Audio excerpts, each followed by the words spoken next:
আজকে কুয়াশাটা তো দেখছি খুব বেশি। গিন্নি, ঘর থেকে চাদরটা বের করে এনে দাও তো, আমি মাঠের দিকে যাচ্ছি। আর মাঠের দিকে গিয়ে কাজ নেই। তুহিন আর রুশান যে ঠিকঠাক লেখাপড়া করছে না সেদিকে নজর আছে। আহ গিন্নি, তারা এখন ছোট, তাদের নিয়ে এত চিন্তা ভাবনার কিছু নেই। আমার হাতে বেশি সময় নেই, আমি গরুর গাড়ি করে ফসল আনতে বেরোলাম। আজকে সন্ধ্যা হবে, তুমি তুহিন আর রুশানকে দেখে রাখিও। রমেশ গরুর গাড়ি নিয়ে বের হয়। ঈশ্বর, মানুষটিকে তুমি দেখে রেখো। এই যা যা, হুস হুস, তাড়াতাড়ি পা চালা, বেলা থাকতে মাঠে পৌঁছাতে হবে, না হলে যে সময় মতো ফসল বাড়িতে আনতে পারবো না। হুস হুস হুস, যা যা যা। হে ঈশ্বর, ছেলে দুটাকে মানুষের মতো মানুষ করো, ছেলে দুইটাকে নিয়ে যত চিন্তা আমার। কি হে রমেশ দাদা, এত সকাল সকাল গরুর গাড়ি নিয়ে চললে কোথায়? যাচ্ছি একটু মাঠের দিকে। তা ভালো, বেশ বেশ, আমাকে একটু বাজারের দিকে যেতে হবে।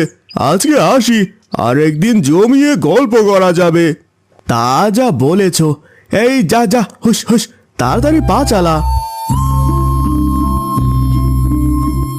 তুহিন আর রুশান কিছুক্ষণ পর বাড়িতে আসবে।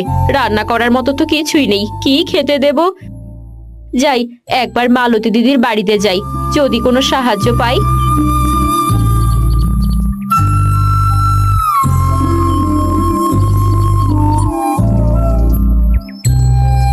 প্রতিদিন মাছ মাংস ডিম খেয়ে খেয়ে মুখে অরুচি ধরে গেল। আজকে নতুন কিছু খেতে হবে। কার্তিককে কবে বাজারে পাঠিয়েছি, আসার নাম নিশানা নেই। আজকে আসুক বাড়িতে, ছোট লোকেদের মাথায় তুললে যা হয়। ওই তো নবাবজাদা আসছে। আমি চলে এসেছি দিদি। তা তো দেখতেই পাচ্ছি, এসে আমাকে উদ্ধার করেছ আর কি, যত সব আপদ। রান্নার কাজ শুরু করো। এখনই আমি সবকিছু তৈরি করতেছি, আপনি কোনো চিন্তা করবেন না দিদি। হ্যাঁ, যা যা। তিথি আবার আমার বাড়ির দিকে আসছে কেন? হ্যাঁ দিদি, আমাকে একটু সহযোগিতা করতে পারবেন? ও আচ্ছা, কার্তিকের হাতে ব্যাগের থলি দেখে পিছু পিছু চলে আসছো।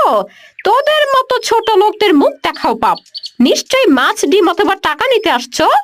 ঘরে কোনো আনাজপাতি নেই। তুহিন আর রুশান পাঠশালায় গেছে, তাদের মুখের দিকে তাকিয়ে কিছু সাহায্য করেন। কথা শুনলে গা জ্বলে যায়। কথা কি কানে যায় না? আমি কি সরাইখানা খুলে বসেছি, যখন আসবি তখনই পাবি? ছেলেদের পাঠশালাতে না পাঠিয়ে কারো বাড়িতে কাজে রাখলেই তো পারিস। যত সব, যা আমার চোখের সামনে থেকে দূর হ। তিথি কান্না করতে করতে দৌড়ে বাড়ির দিকে যায়।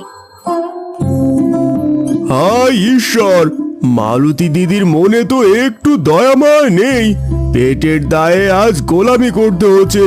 ঈশ্বর, তুমি মুখ তুলে চাও।